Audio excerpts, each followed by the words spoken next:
Praise the lord. ప్రభువైన యేసుక్రీస్తు నామములో ఈ ఉదయకాలమందు మీ అందరికీ శుభములు తెలియజేస్తూ ఉన్నాము.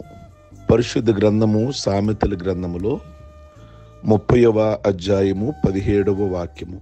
తండ్రిని అపహసించి తల్లి మాట విననొల్లని వాని కన్ను లోయ కాకులు పీకును, పక్షిరాజు పిల్లలు దానిని తినును అనే మాటను అక్కడ సొలొమోను వ్రాస్తూ అన్నాడు. తల్లి మాట వినకపోవడము ఎంత నష్టమో నిజంగా ఆయన జీవితంలోనే ధ్యానిస్తే సొలొమోను జీవితంలో తల్లి ఉపదేశము చాలా చక్కగా వినేవాడు, తల్లిని గౌరవించేవాడు, ఇశ్రాయేలుకి గొప్ప రాజు అయ్యాడు. ఎంత రాజు అయినా కానీ తల్లిని తృణీకరించడం, తల్లిని అపహసించడం అలాంటివి ఏనాడు కూడా చేయలేదు సొలొమోను. ఆ సొలొమోనే రాస్తున్నాడు. ఈరోజు కొందరు యవనస్తులైన పిల్లలు తల్లిదండ్రులకు అవిధేయులుగా జీవిస్తూ తల్లిదండ్రులను మానసిక క్షోభకు గురి చేస్తున్నారు. వయసు గతించిపోతున్నా కానీ రక్షణ పొందకయే జీవిస్తున్నారు. తల్లిదండ్రులను గౌరవించటలేదు, సరికదా అవమానిస్తున్నారు.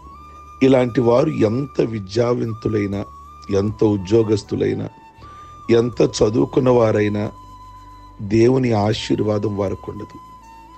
ఈ ఉదయకాలం ముందు గమనించండి పిల్లలారా, యవనస్తులారా, మీరు దీవించబడాలి అంటే తల్లి మాట తండ్రి మాట వినాలని బైబిల్ సెలవిస్తుంది. బైబిల్లో ఎంత చక్కగా వ్రాయబడిందో చూడండి. ఒకవేళ అలా కాకపోతే వారు శిక్షకు పాత్రులు అవుతారు. ఏ శిక్ష వారి మీదకి వస్తుంది? వారి కన్నులు లోయ కాకులు పీకును. అక్షరార్థంగా లోయ కాకులు పీకుతాయని కాదు, ఆత్మీయంగా వారు తీరని శిక్షకు గురవుతారు. దేవుని వాక్యం ఏ విధంగా చెప్తుందో చూడండి. పిల్లలారా, ప్రభువునందు మీ తల్లిదండ్రులకు విధేయులయుండుడి, ఇది ధర్మమే. నీకు మేలు కలుగునట్లు నీ తండ్రిని తల్లిని సన్మానింపుము, అప్పుడు నువ్వు భూమి మీద దీర్ఘాయుష్వంతుడవుతావు. ఇది వాగ్దానంతో కూడిన ఆజ్ఞలలో మొదటిది అని ఎఫెసీయులకు రాసిన పత్రిక 6వ అధ్యాయం 1 నుండి 3 వచనాలలో. సామెతలు 20:20 తండ్రిని గాని తల్లిని గాని దూషించే వాని దీపము కటికి చీకటిలో ఆరిపోను అనే మాట. తల్లిదండ్రులకు లోబడని పిల్లలు దేవునికి కూడా లోబడటం చాలా కష్టం. తల్లిదండ్రులకు లోబడ్డారు అంటే దేవుని మాట కూడా వారు వింటారు. తల్లిదండ్రులు దేవుని వాక్యం పరిధి దాటి సూచనలు ఆజ్ఞలు జారీ చేస్తే వారికి లోబడని అవసరం లేదు. వారి దేవుని వాక్యం కాకుండా మరొక విధంగా లోబడమని చెప్తున్నారు అంటే ఆ పిల్లలు లోబడని అవసరం లేదు. అలాంటి వారు ఎక్కడో ఉంటారు, నూటికో కోటికో ఉంటారు. బహుశా వారు రక్షించబడని వారై ఉండవచ్చు. ప్రియమైన దేవుని బిడ్డలారా, ఈ ఉదయకాలం మందు మీరు భూమి మీద దీర్ఘాయుష్వంతులుగా జీవించాలంటే, దేవుని ఆశీర్వాదం మీ మీద ఉండాలంటే మీ తల్లి మాట మీ తండ్రి మాట త్రోసివేయమాకండి. తండ్రిని శపించుచు తల్లిని దీవించని తరము కలదు అని వ్రాస్తూ అక్కడ కన్నులు నెత్తికి వచ్చిన తరము కలదు అంటాడు. సామెతలు 30వ అధ్యాయము 11-13 వచనాలలో. పిల్లల శ్రేయస్సు కొరకు క్షేమం కొరకు ప్రయాసపడిన తల్లిదండ్రులను, వారి కొరకు ప్రార్థిస్తున్న తల్లిదండ్రులను గౌరవించని వారిని ఏమంటుంది బైబిలు? కళ్ళు నెత్తి మీదకు వచ్చిన తరము అంటుంది.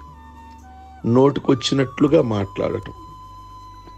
అలా కాకుండా మీరు ఎంత గొప్పవారైనా కానీ, ఎంతగా దీవించబడినా, మీ తల్లిదండ్రులు పెద్దగా చదువుకొని ఉండకపోవచ్చు, వారికి అంతగా నాగరికతగా తెలియకపోయి ఉండొచ్చు, కానీ తల్లిదండ్రులు మీ కొరకు ఎంతో ప్రయాసపడ్డారు. మిమ్మల్ని చదివించారు, మిమ్మల్ని పెద్దవాళ్ళుగా చేశారు. వారిని గౌరవించడం దేవునికి ఇష్టం. కనుక మీరు కూడా దీర్ఘాయుష్వంతులు అవ్వాలంటే మీ తల్లిని మీ తండ్రిని గౌరవించండి. ప్రార్థించుకుందాం. సర్వశక్తి కలిగిన తండ్రి, మీకు వేలాది వందనాలు, స్తుతులు, స్తోత్రాలు చెల్లిస్తున్నాను. ముఖ్యంగా అనేక మంది యవనస్తులు అనేకమైన అలవాటులకు గురైపోతున్నారు, అనేకమైన వ్యసనాలకి దాసులైపోతున్నారు. వాళ్ళందరినీ ఒక్కసారి జ్ఞాపకం చేసుకోండి. వారి జీవితాలను వారే పాడు చేసేసుకుంటున్నారు. ఈ ఉదయకాలం ముందు సాతాండు ప్రభువా అనేక మంది యవనస్తులని వాడు వశం చేసుకుంటున్నాడు. వాడి నుండి మీరు విడిపించండి. మీ వైపు యవనస్తులు తిరుగులాగున కృప దయచేయండి. తల్లిదండ్రులకు లోబడే పిల్లలలాగా, దేవునికి లోబడే పిల్లల వలె మంచి అలవాట్లు దయచేయండి. ఇప్పటికే ఎవరైతే దారి తప్పి ఉన్నారో యవనస్తులు, వారందరినీ కూడా దర్శించండి. అనుదినము ప్రార్థిస్తున్నాం దారి తప్పిన యవనస్తుల కొరకు, సంఘాలుగా ప్రార్థిస్తున్నాం. వాళ్ళకి మంచి భవిష్యత్తు దయచేయండి. మంచిగా చదువుకోవడానికి కృప దయచేయండి. ఎక్కడైతే చదువు కొరకు వెళ్ళారో వారికి అక్కడ తోడుగా ఉండండి. ఎక్కడైతే ఉద్యోగాలు చేస్తున్నారో, ఉద్యోగాల కొరకు ఎదురు చూస్తున్నారో, దూర ప్రాంతములలో ఉన్న యవనస్తులను కూడా జ్ఞాపకం చేసుకోండి. వారు ఎక్కడ జారిపోకుండా, పడిపోకుండా అయ్యా వారు పవిత్రత కలిగి జీవించడానికి కృప దయచేసి ప్రతి యవనస్తుడు, ప్రతి యవనస్తురాలు మారు మనసు పొంది రక్షణ పొందడానికి కృప దయచేయండి. వారి భక్తిని యోసేపులాగా కాపాడుకోవడానికి, ఒక దానియేలులాగా కాపాడుకోవడానికి కృప దయచేయండి. యవనస్తులందరికీ చక్కటి వివాహాలు జరిగించండి, చక్కటి కుటుంబాలు కట్టండి, చక్కటి సంతానము దయచేయమని ఈ ఉదయకాలం ముందు మీ సన్నిధిలో ప్రార్థిస్తున్నాం. ఏ యవనస్తులు వివాహం జరిగి కుటుంబ ప్రాబ్లమ్స్తో ఉండి కోర్టు సమస్యలతో బాధపడుతున్నారు, వారి కుటుంబాలలో కూడా మీరు కార్యం చేసి అంతా మంచి జరగడానికి సహాయం చేయండి.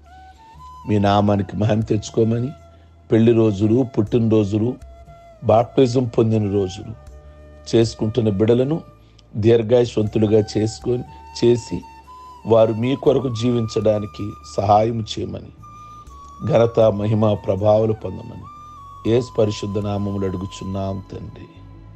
ఆమేన్. ఈ ఉదయకాలం మందు మీ అందరికీ కూడా ప్రత్యేకమైన వందనాలు. God bless you.